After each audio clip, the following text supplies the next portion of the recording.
La bonne manipulation des produits phytosanitaires. Les produits phytosanitaires sont utiles à la protection de vos cultures. Ils permettent d'assurer de meilleurs rendements pour vos récoltes. Attention, il faut savoir les manipuler avec soin pour limiter les risques liés à leur utilisation. Sinon, vous risquez de vous mettre en danger. Première étape, l'achat du produit. D'abord, les produits doivent être achetés chez un vendeur agréé qui saura vous dire quel produit choisir, comment l'utiliser, à quelle dose et comment réaliser un bon traitement. La lecture de l'étiquette permet de connaître le type de produit. Insecticide avec les étiquettes roses, herbicide avec les étiquettes vertes et fongicide avec la couleur jaune. Les autres produits ont une étiquette bleue, nématicide, régulateur de croissance par exemple. L'étiquette permet également de connaître la cible à traiter et l'ensemble des informations et recommandations à suivre pour une bonne utilisation. Pour un champ de tomates, on n'utilise pas d'insecticide coton. Avant d'acheter votre produit, assurez-vous que ce soit un produit homologué sur la culture que vous souhaitez traiter. Deuxième étape, le transport. Lors du transport, le produit phytosanitaire ne doit pas être en contact direct avec les hommes et les animaux. Pour transporter les produits, il faut prendre les précautions nécessaires pour préserver le bon état des emballages, car en cas de fuite, cela peut être très dangereux.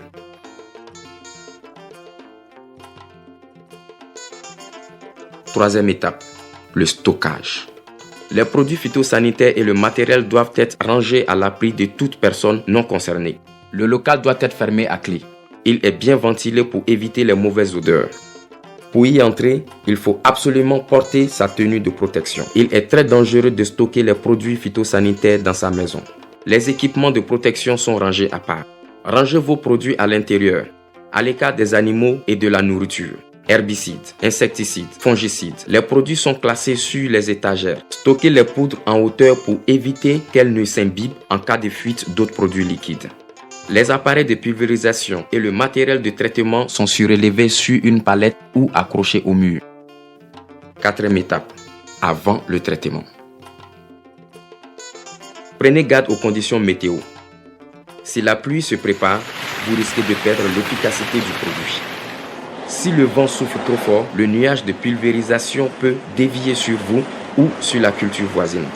Il faut traiter aux heures les plus fraîches, tôt le matin ou en fin de journée.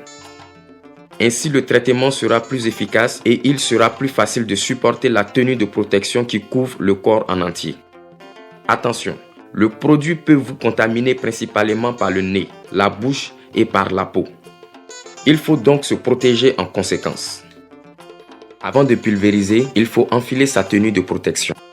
Manches longues pour couvrir les bras, pantalon pour couvrir les jambes, des bottes, le pantalon au-dessus des bottes, un masque à cartouche pour ne pas respirer le produit, des lunettes de protection pour les yeux, un chapeau pour se protéger la tête et des gants en caoutchouc pour éviter le contact avec les mains. Le corps est couvert en entier.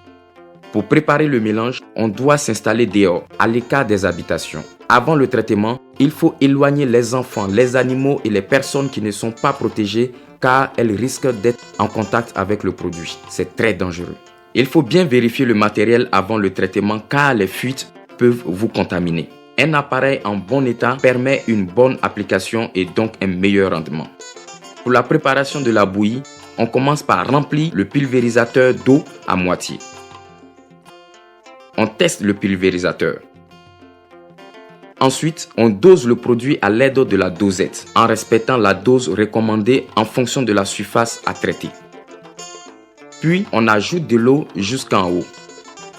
On referme le couvercle et on agite afin d'homogénéiser le mélange. Cinquième étape, le traitement. Lors du traitement, ne pas balancer la lance de gauche à droite, mais tenez-la plutôt sur le côté opposé au vent pour que le nuage de pulvérisation ne se rabatte pas sur vous. Avancez à un rythme régulier.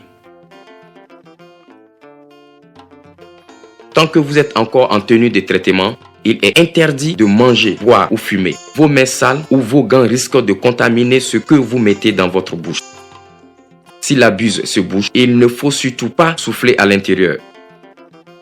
Aidez-vous plutôt d'une brindille pour retirer les impuretés. 6e étape, après le traitement. Lorsque le traitement est terminé, indiquez à l'aide d'un panneau l'interdiction d'entrer dans la parcelle pendant 24 à 48 heures. Les emballages de produits devront être rincés 3 fois et l'eau de rinçage épandue. Détruisez les emballages, ne les réutilisez pas car ils contiennent toujours des résidus de produits même si on ne les voit pas, on ne les sent pas. Il est interdit de recycler les emballages en les utilisant pour stocker de l'eau ou des aliments. Vous risquez sinon de vous intoxiquer.